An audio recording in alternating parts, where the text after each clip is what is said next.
Dito sa Papa Dudut Stories, ikaw ay hindi nag-iisa.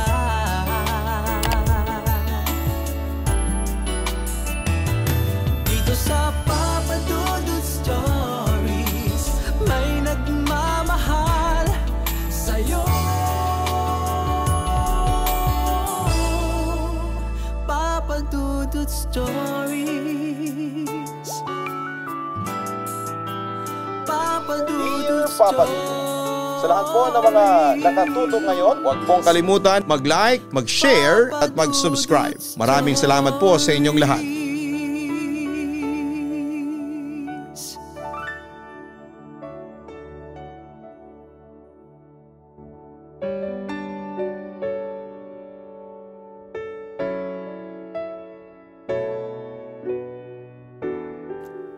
Isang magandang gabi sa mga masusugid na taga-subaybay ng inyong napakagandang programa. Tawagin mo na lamang ako bilang Katarino, 25 years old at kasalukuyang salesman dito sa Kuwait. Narinig ko ang tungkol sa inyong programa mula sa mga kasamahan kong Pinoy rito sa Kuwait na nakikinig ng inyong programa sa pamamagitan ng internet. At may mga nag-engganyo sa akin na mga kasamahan ko na sumulat sa Papa Dudut Stories sa inyong Papa Dudut YouTube channel. Dahil meron daw akong love story na worth sharing daw. Kaya heto, nagpasya na akong sumulat sa inyo. Dear Papa Dudut, ang ibabahagi ko sa inyong kwento ay isang istorya ng kamartiran ng isang lalaki pagdating sa pag-ibig. Isa kong ulila na lumaki sa isang bahay ampunan sa Maynila. Dahil sa lumaki akong mag-isa ay masasabi kong matatag ako at hindi madaling sumuko lalo na sa mga hamon ng buhay. Pero Papa Dudut, sa kabila nito ay isa akong taong emosyonal. Lalo na pagdating sa pag-ibig. Mayroon ako naging kasama noon sa bahay ampunan, si Rina. Tulad ko ay isa rin siyang ulila at lumaki sa bahay ampunan na nakagisnan ko. Matanda siya sa akin ng 10 taon dahil sa mas matanda siya noon sa akin. Ay siyang isa sa mga nag-alaga at nagpalaki sa akin. Papa Dudut, naging magkaibigan kami ni Rina. Pero dahil sa super close naming dalawa, ay masyado akong nasaktan nang dumating ang araw na kailangan na niyang umalis ng bahay ampunan dahil siya ay nasa 18 taong gulang na. Yun kasi ang regulasyon ng bahay ampunan na kinalakhan namin. Na kapag sumapit ka na sa edad na 18 ay kailangan mo nang lumabas.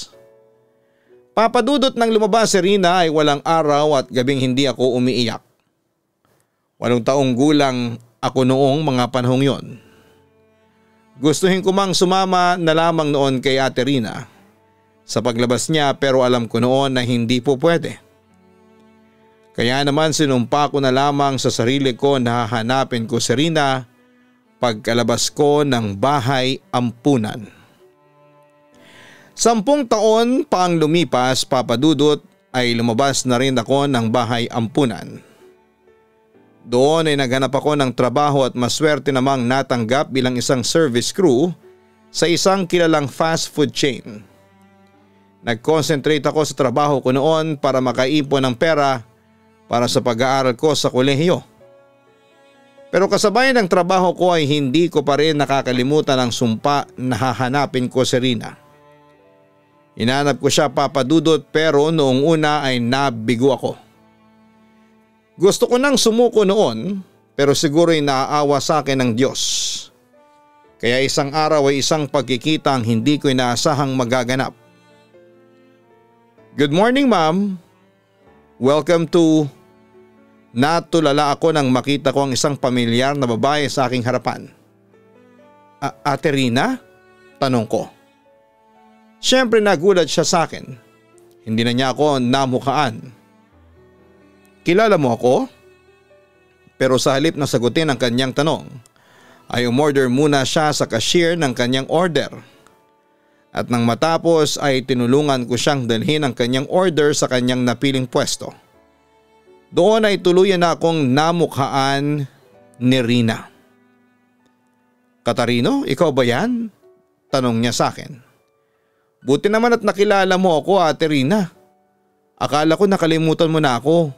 Nakangiti kong sagot sa kanya. "Ang laki mo na at saka binatang binata ka na. Kailan ka pa lumabas ng ampunan?"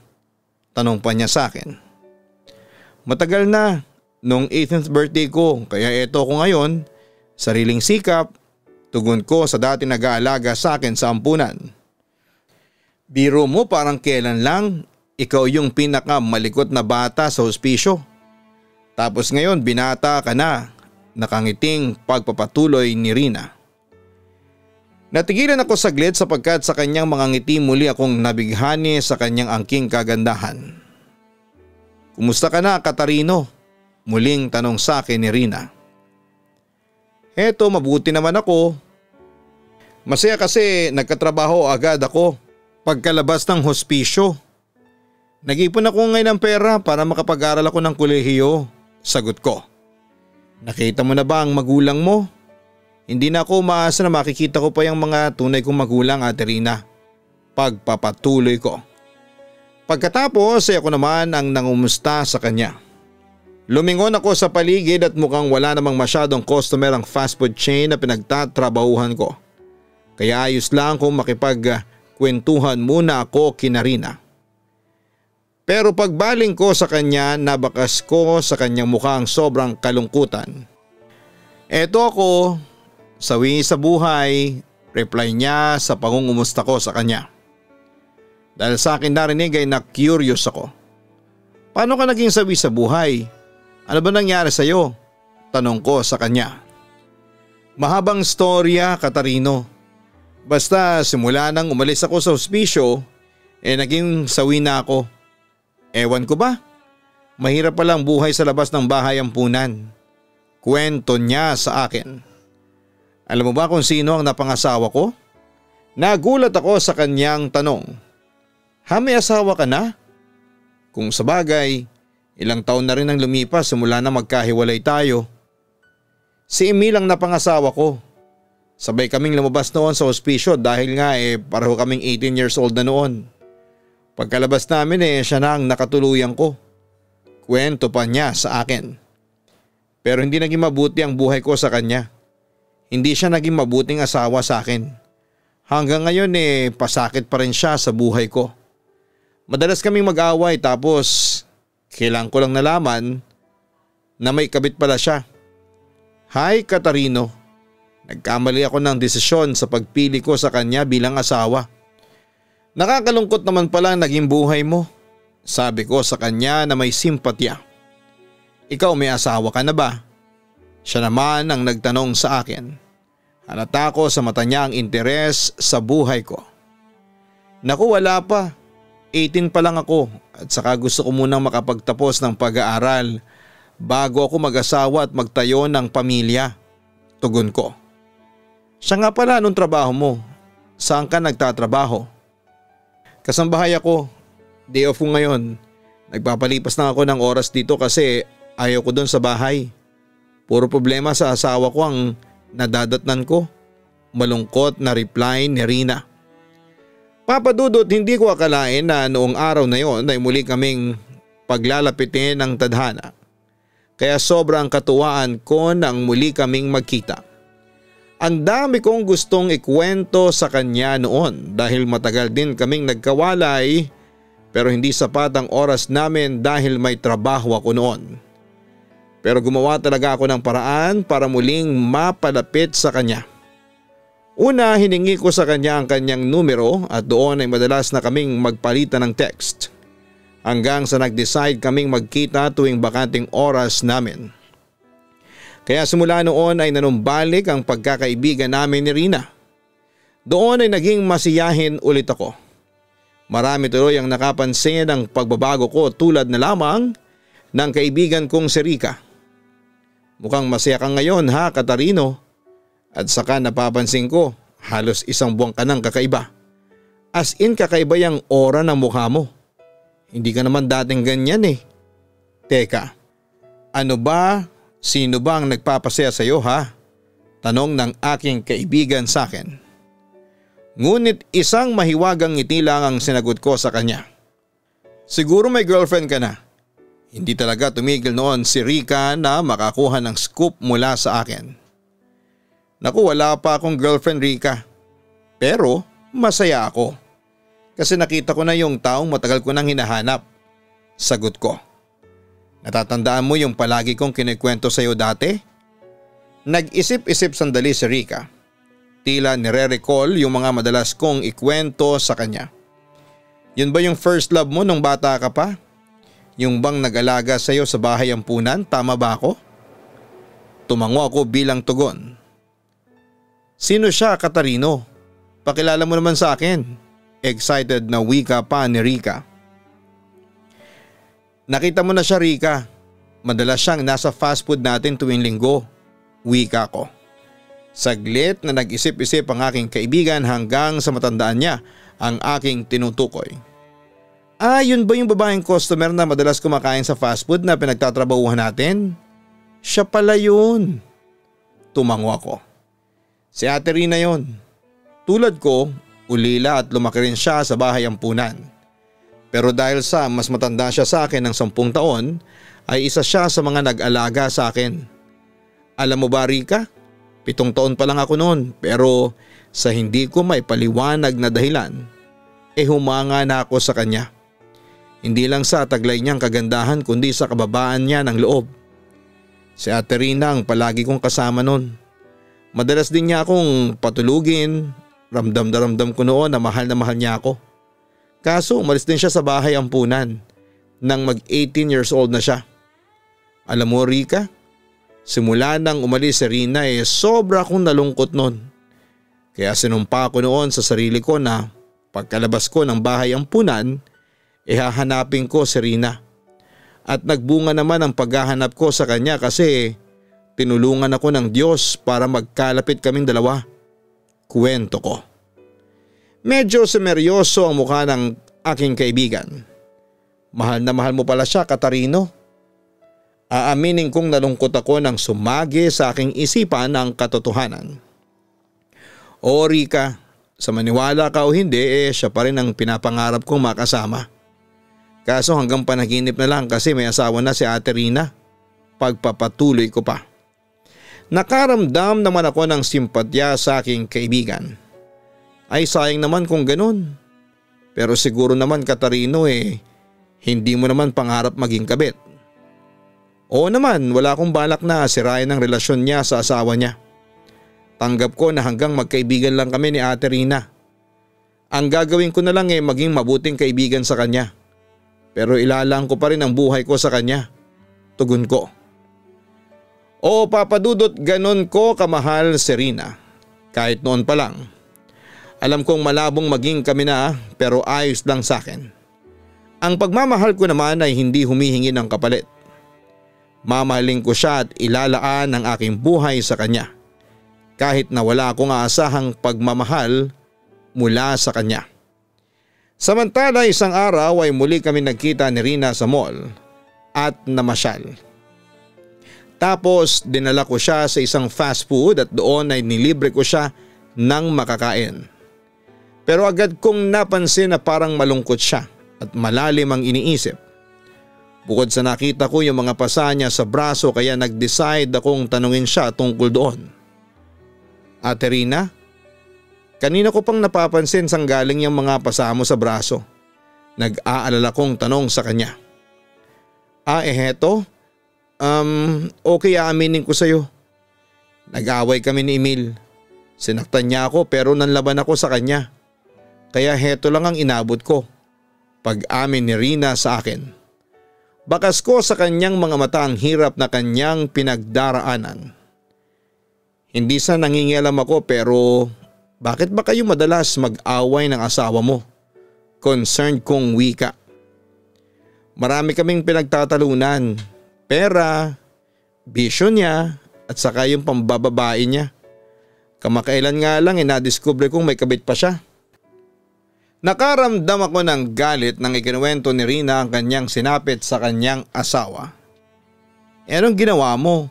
Usisa ko sa kanya. Nagkasagutan kami na nauwi sa away at sakitan. Sabi ko sa kanya, hiwalayan na niya yung kabit niya pero napag-alaman kong buntis na pala. Hayon, masama pa rin ang loob ko hanggang ngayon. Paglalahad pa niya. Ate Rina, bakit hindi mo na lang hiwalayan ang asawa mo? Naawa na kasi ako sa'yo. Puro na lang kasi pasakit yung hatid niya sa'yo. Naawang wika ko sa kanya. Hindi ko magagawa yon, Katarino, kasi mahal ko pa rin ang asawa ko. Malungkot niyang pag-amin. Samantala, Papa Dudut, ay hindi ko mapigilan ang bugso ng aking damdamin sa pananakit ni Kuya Emil sa babaeng pinakamamahal ko. Ate Rina, ayaw kong sabihin sana ito pero hindi ba masyado kang nagpapakatanga? Tandaan mo, isang malaking katangahan ang kamartiran. Hindi ka na nire-respeto ng asawa mo. Bakit ka pa magpapakatiis sa isang taong walang galang sa'yo? At hindi na asawa ang tingin sa'yo. Ate Rina, maawa ka naman sa sarili mo, ang sabi ko sa kanya. Ewan ko ba, Katarino? Maski ako hindi ko rin maintindihan ang sarili ko. May mga pagkakataon na hindi na ako masaya kay Emil at gusto ko nang humiwalay. Pero madalas ay nananaig pa rin ang pagmamahal ko sa kanya. Sa totoo lang, nilayasan ko na nga siya minsan pero hindi ko rin kinaya kasi nga hindi ko kayang mawala siya sa tabi ko. Tawagin mo man akong tanga, Katarino, pero wala talaga akong magawa. Ang sabi pa ni Rina na handang magpakamartir alang-alang sa pag-ibig. Papa Dudut, hindi ko maitago ang pagkaawa noon kay Rina dahil hindi siya masaya sa piling ng asawa niya. Ramdam na ramdam ko ang pasakit niya. Bukod kasi sa babaero at mabisyo ang napangasawa niya ay madalas siyang saktan at pagbuhatan ng kamay nito. Nang mga panahong yon ay gusto kong ipayo sa kanya na hiwalayan na niya ang asawa niya at sa halip ay sumama na lamang sa akin sapagkat ako ang tunay na nagmamahal sa kanya. Pero Papa Dudut, kahit na ilang beses saktan si Rina ng asawa niya ay mahal pa rin niya ito. Kaya lihim akong nasasaktan noon. Samantala isang araw ay nalaman ko kay Rina ang katotohanan na siyang nagpadurog ng puso ko. Siguro hanggang dito na lang ang pagkikita natin. Panimula niya. Tatapatin na kita. Madalas kami mag-away ni Emil dahil sa'yo. Pinagseselosan ka na niya. Palagi niya akong binabantaan na kapag nakipagkita pa raw ako sa'yo, ikukulong na raw niya ako sa bahay. O kung hindi man daw sasaktan ka na raw niya. Ayaw kong mangyari yon. Pero Ate Rina, hindi ba may ibang babae na siya? Hindi ka mahal ng asawa mo. Kung mahal ka niya, hindi ka niya sasaktan at hindi ka niya ipagpapalit sa ibang babae. Sa puntong yun ay hindi ko na maitago sa kanya ang tunay kong nararamdaman. Kaya niyakap ko siya ng mahigpit. Ngunit mas pinili niyang kumawala sa aking pagkakayakap. Katarino, kaibigan kita at malaki ang pasasalamat ko sa mga tulong mo sa akin. Yun nga lang nakukonsensya ako kasi nagiging pampagulo ako sa buhay mo. At saka ayaw kong mapahama ka. Katarino, sige na, aalis na ako. Pagkatapos ay nagtangka na siyang umalis, ngunit agad ko siyang napigilan. Alam mo ba, matagal ako nangulila sa iyo simula nang umalis ka sa hospisyo. 10 taon kong hinintay ito. 10 taon na kong umasa na sana'y magkita pa ulit tayo.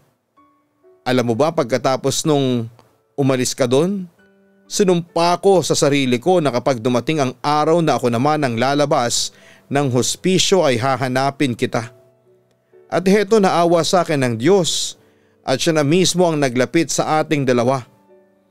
Ate Rina, nang magkita ulit tayo, pinangako ko sa sarili ko na hindi kita iiwan at ibubuhos ko sa iyo ang buong buhay ko. Hindi ko hahayaan na magkahiwalay pa tayong dalawa. Ate Rina, mahal na mahal kita. Yon ang paglalahad ng aking tunay na nararamdaman. Napatingin lamang sa akin si Rina at naiiyak. Nararamdaman kong meron siyang pagmamahal para sa akin At yung sinasabi niyang pagmamahal sa asawa niya, nasasabi lang niya yon bunga ng kanyang malaking takot na nasa loob ng kanyang dibdib hanggang sa nagsalita na rin siya.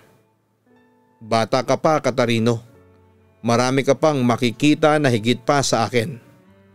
Pagkatapos noon ay muli akong iniwan ni Rina sa gitna ng kawalan. Papadudot yon ang isa sa mga pangyayaring napakasakit talaga sa puso ko.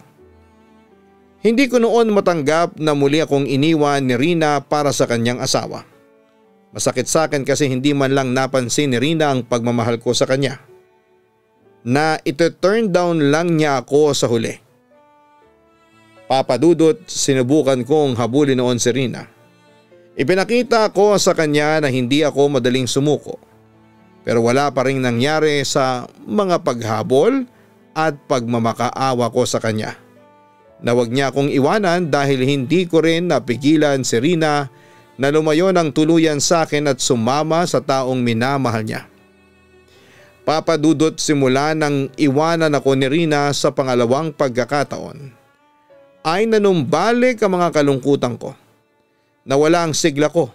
Agad yung napansin naman ng mga kaibigan ko kaya madalas nila akong tulungan at bigyan ng advice. Pero papadudot, kahit na anong gawin ko noong pag-move on ay hindi ko makalimutan si Rina at sa pagdaan ng araw ay mas lalo akong nangulila sa kanya. Ilang araw, linggo at buwan ang lumipas. Pero pakiramdam ko ay taon ang lumipas. Papadudot, na pabayaan ko noon ang sarili ko at halos naging negatibo na ang pananaw ko sa buhay. Samantala, isang gabi ay hindi na nakatiis ang aking kaibigan si Rica at nagpa siyang samahan ako sa pighating nararanasan ko. Hanggang ngayon pa rin ba, Serena, pa rin ang laman ng utak mo? Naman, iniwan ka na nga nung tao ang sabi ni Rica sa akin. Katarino, kailan mo ba matatanggap na kaibigan o kapatid lang ang turing sa'yo ni Rina? Maraming babae sa mundo. Tapos magkakagusto ka lang sa babaeng may asawa pa. Ngunit nanatili lamang akong walang kibo dahil ng mga oras na yon ay lumilipad ang isip ko sa kawalan. Katarino, heto pa yung kaibigan ha.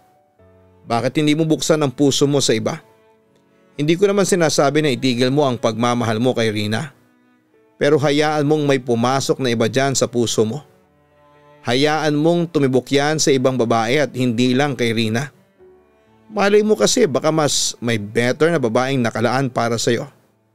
Baka malay mo nasa tabi-tabi lang yung girl na yon. Payo niya sa akin. At sino naman ang babaeng yun ha? Ikaw? Tanong ko. Napangiti ako ng slight dahil sa totoo lang ay normal lang sa amin ni Rica ang mag-asaran. Natawa ang aking kaibigan sa akin. Uy, may nahimik ka nga dyan. Siyempre hindi ako yun. At saka pwede ba hindi kita type? Kung magiging tayo parang incest ang mangyayari sa atin. Deny pa nito. Sa totoo lang, papadudot, si Rica ang isa sa mga nagpapasaya sa akin lalo na sa mga panahon o sitwasyong malungkot ako. Siya ang dahilan kaya ako napapangiti kahit na madalas ay depress ako dahil sa buhay. Kapag kasama ko siya, nawawala ang pagod at lungkot ko sa katawan. Samantala'y dumating ang araw at isang tawag sa aking cellphone ang aking natanggap. At laking gulat ko nang marinig ko si Rina sa kabilang linya. Umiiyak siya at humihiling na makipagkita ako sa kanya. Nang dahil nga sa pagmamahal ay nagpaunlak ako at agad kami nagkita ni Rina sa tapat ng isang simbahan. Doon ay nalaman kong tuluyan na siyang iniwan ni Emil. Sa totoo lang masakit sa akin ang ganitong eksena. Ayaw kasi kitang nakikitang ganyan. Rina, alagaan mo naman sana ang sarili mo. Huwag kang magpakatanga. At saka merong isang lalaki rito na higit na nagmamahal sa'yo. Ako. Ang sabi ko kay Rina habang umiiyak lang ang babae sa aking mga balikat. Handa kitang saluhin kay Emil. Handa kong tanggalin lahat ng sakit na nariyan sa dibdib mo. Handa kitang tulungan na kalimutan ang walang kwenta mong asawa. Pakiusap Rina, hayaan mo kong mahalin kita. Hayaan mo kong ipakita sa iyo kung gaano kita kamahal. Katarino, sige, tulungan mo akong kalimutan ang asawa ko. Yun lamang ang nasabi sa akin ni Rina at isang halik ang aking binitawan sa babaeng pinakamamahal ko. Papa Dudut, hindi ko na noon pinalagpas ang pagkakataong yon at doon ay nagsama kami ni Rina. Sa maikling panahon ay nagturingan kaming mag-asawa. Sa madaling salita ay nag-live-in kami samantala ay ginawa ko noon ang lahat para paligayahin si Rina sa piling ko. Naging mabuti akong asawa sa kanya at minahal ko siya ng buong tapat at inilaan ko ang buhay ko sa kanya. Pero Papa Dudut, hindi naging sapat yon para mahalin ako ng tuluyan ni Rina. Dahil mas pinili pa rin niya akong iwanan sa pangatlong pagkakataon para mag-ibang bansa sa Kuwait. Rina, sigurado ka ba sa desisyon mong magtrabaho sa Kuwait? Iiwan mo naman ba ako sa pangatlong pagkakataon? Sabi ko sa kanya habang nasasaktan sa katotohanang magkakahiwalay na kaming dalawa. Tatapatin na kita. Kaya ako gustong umalis para lumayo sa iyo. Pag-amin niya sa akin. Sa 4 na buwang pagsasama natin sa iisang bubong ay napagtanto ko na hindi kita kayang mahalin. Sa puntong yon, Papa Dudut, ay napaiyak na ako. Patawarin mo ko kung pinaasa kita pero hindi ko na kayang pilitin pa ang sarili ko, Katarino. Hanggang kaibigan lang talaga ang kaya kong ibigay sa iyo. Alam ko marami ka pang makikitang babae dyan na higit pa sa akin. Bata ka pa, 19 ka pa lang at may itsura ka naman. Alam ko na may magkakagusto pa sa iyong ibang babae. Pagpapatuloy pa niya. Sa kabilang banda ay hindi ko na napigilan ang sarili ko na ilabas ang aking mga nararamdaman. Nang umalis ka sa bahay ampunan, iniwan mo ko sa unang pagkakataon. Araw-araw, madalas akong umiiyak at malungkot noon kasi nawala ka sa akin, ang babaeng mahal ko. Kaya sinumpa ko noon na kapag nakalabas na ako ng bahay ampunan ay hahanapin kita. Tapos nitong nahanap na kita, iniwan mo ko sa pangalawang pagkakataon para sa asawa mo. Nasaktan ako noon, Rina. Naging malungkot ang buhay ko. Ngayon iiwan mo ulit ako para naman sa trabaho mo. Masakit ito sa akin kasi alam kong hindi ka na babalik sa akin. Rina, bakit mo ba ako sinasaktan ng ganito? Bakit ba kahit na anong pag-iwan mo sa akin ay mahal pa rin kita? Naibulalas ko dahil sa halo-halong emosyon na nararamdaman ko. Katarino, nagpapasalamat ako sa pagmamahal mo na ibinigay sa akin.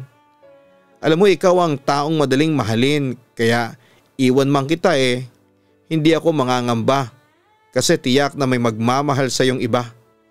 Sana Katarino, magpakatatag ka. Alam kong kaya mo yan. Pagkatapos noon ay nagpaalam na siya sa akin, Papa Dudut.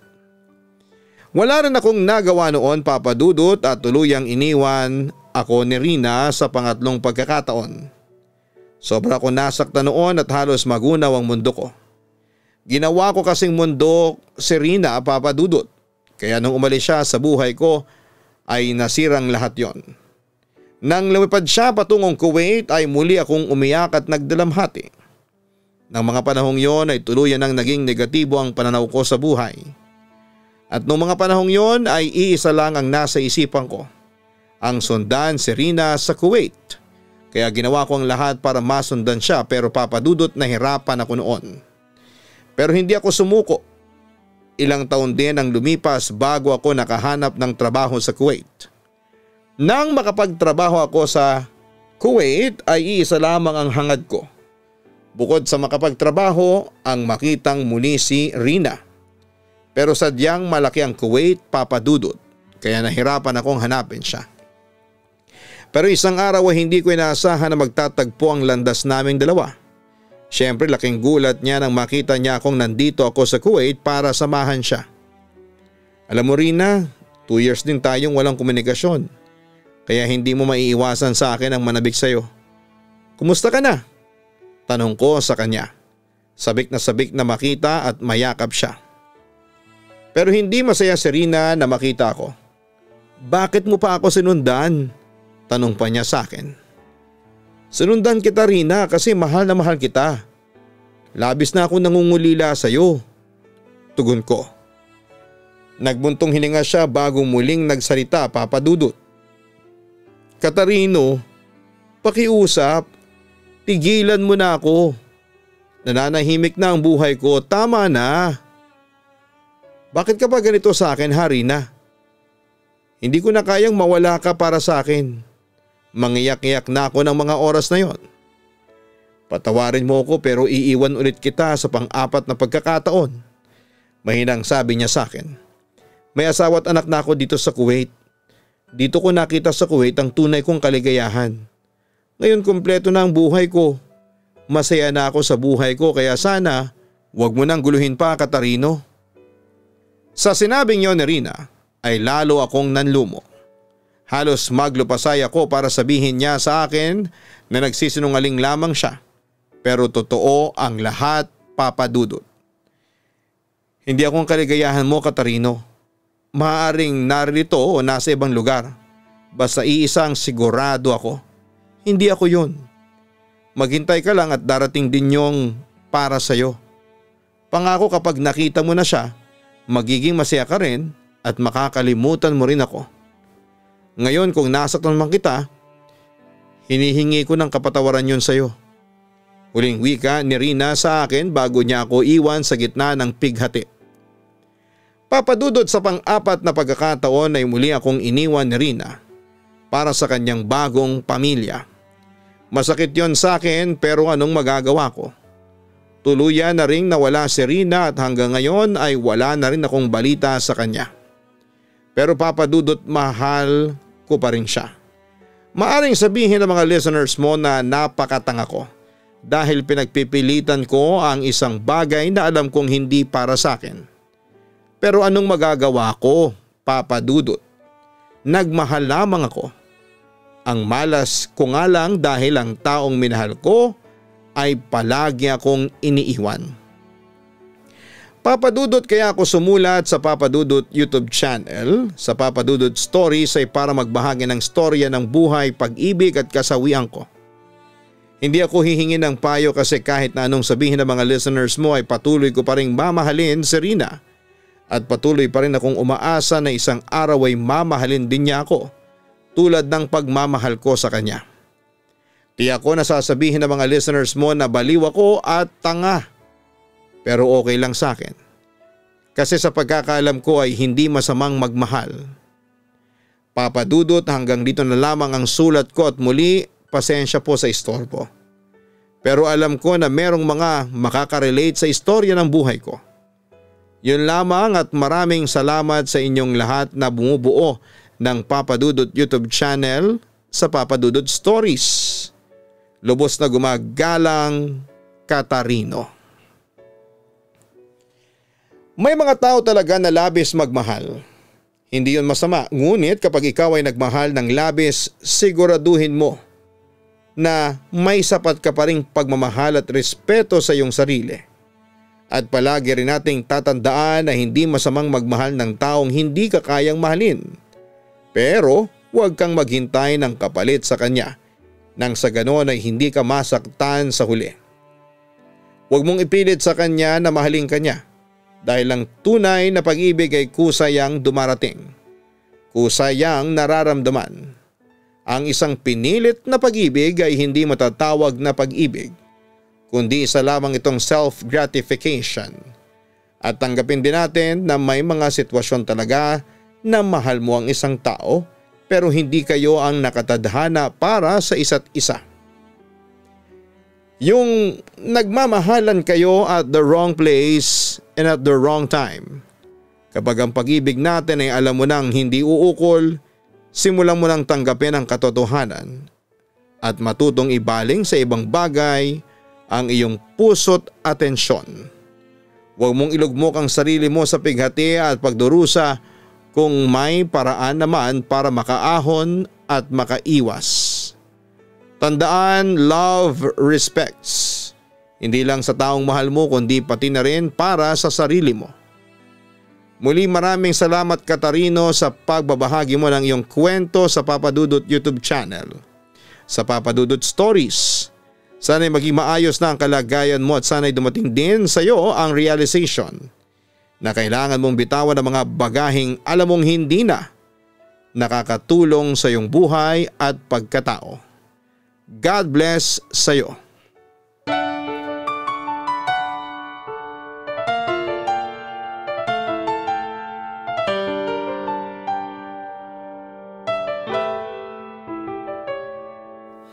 Ang buhay ay mahiwaga, laging may lungkot at saya. Sa Papa Dudut Stories, laging may karamay ka.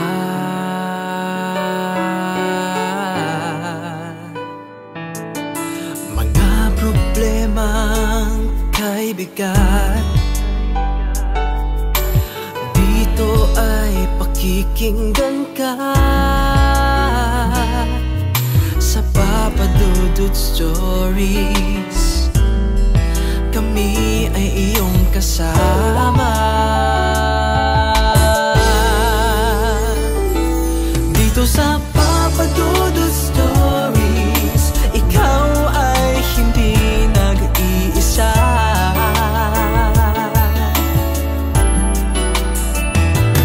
Dito sa Papa Dudut Stories, may nagmamahal sa'yo. Papa Dudut Stories, Papa Dudut Stories,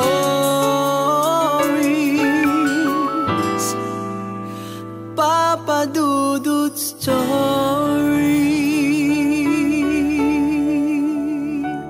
Hello mga ka-online, ako po ang inyong si Papa Dudut. Huwag kalimutan na mag-like, mag-share at mag-subscribe. Pindutin ang notification bell para mas maraming video ang mapanood ninyo. Maraming salamat po sa inyong walang sawang pagtitiwala.